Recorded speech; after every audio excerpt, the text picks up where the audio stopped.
લૈયારી ખાતે શ્રી કષ્ટભંજન હનુમાનજી મહારાજ મૂર્તિ પ્રાણ પ્રતિષ્ઠા મહોત્સવ યોજાયો। અબડાસા તાલુકામાં આવેલ લૈયારી ગામે શ્રી કષ્ટભંજન હનુમાનજી મહારાજ મૂર્તિ પ્રાણ પ્રતિષ્ઠા મહોત્સવ ઉજવાયો, જેમાં સેવા સાધના પ્રેરિત એવં શ્રી સ્વામિનારાયણ મંદિર ભૂત દ્વારા નિર્મિત મહોત્સવ યોજાયો, જેમાં વહેલી સવારે હોમ હવન, સંતોના આશીર્વચન, સન્માન સમારોહ, ધજા આરોહણ, મહાઆરતી સહિતના ધાર્મિક કાર્યક્રમો યોજાયા, જેમાં સંત શ્રી હરિભરત વાસ સ્વામી, સંત શ્રી અક્ષરપ્રિય સ્વામી, સંત શ્રી દેવચરણ સ્વામી, સંત શ્રી પ્રકાશદાસજી સ્વામી, સંત શ્રી નિયુતમ મુનિ સ્વામી, સંત શ્રી મુકુંદ મુનિ સ્વામી, રાષ્ટ્રીય સ્વયંસેવક સંઘ સૌરાષ્ટ્ર કાર્યવાહ મહેશભાઈ ઓઝા ભુવાજી, શ્રી મયુરભાઈ ભાનુશાલી તેરા હાલે મુંબઈ તેમજ મોટી સંખ્યામાં ગ્રામજનો, આજુબાજુ ગ્રામ લોકો તેમજ ભાવિ ભક્તો આ મહોત્સવમાં જોડાયા।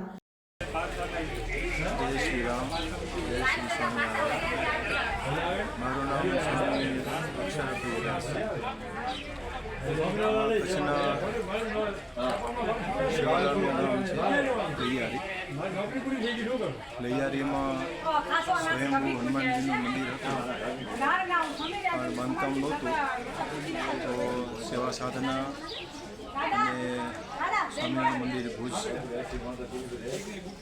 એના દ્વારા આ ગામના ત્રણેય સમાજના લોકો, કોળી સમાજ, માહેશ્વરી સમાજ અને રબારી સમાજ, એમને દરેકની ઈચ્છા હતી કે અમારા ગામમાં સ્વયંભૂ મંદિરનું કામ નવનિર્માણ થાય અને આખા ગામના લોકોને ભજન કરવાનું સુખ મળે।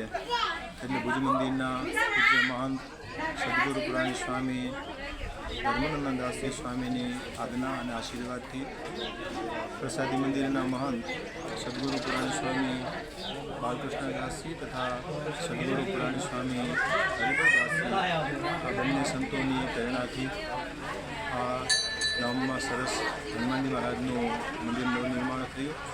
એમની આજે પ્રતિષ્ઠા વિધિ હતો।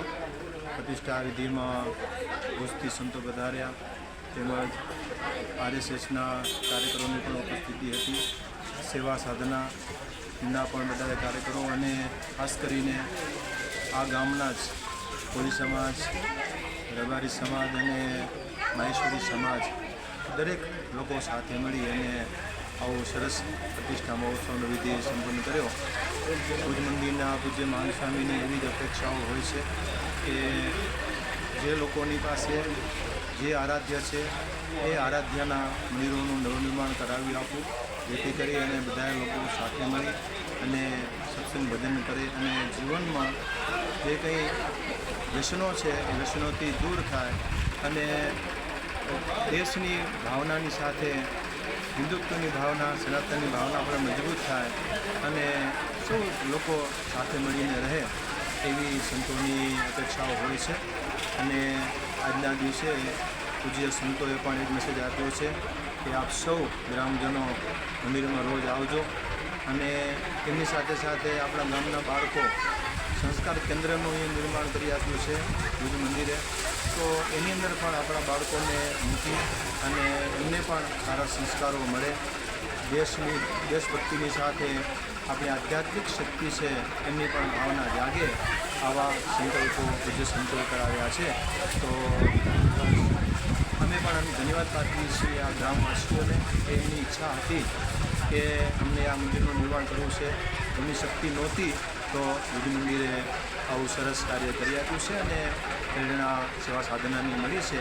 તો આવી રીતના સરસ છેવાડાના ગામડાઓમાં હિન્દુ બધા સંગઠિત થાય અને પોતાની જે જૂની પરંપરા, આધ્યાત્મિક શક્તિ છે એનું જતન થાય, એવા પ્રયાસો થાય એવી સંતોની અપેક્ષા છે। જય સ્વામિનારાયણ। રિપોર્ટર રમેશભાઈ ભાનુશાલી, અબડાસા।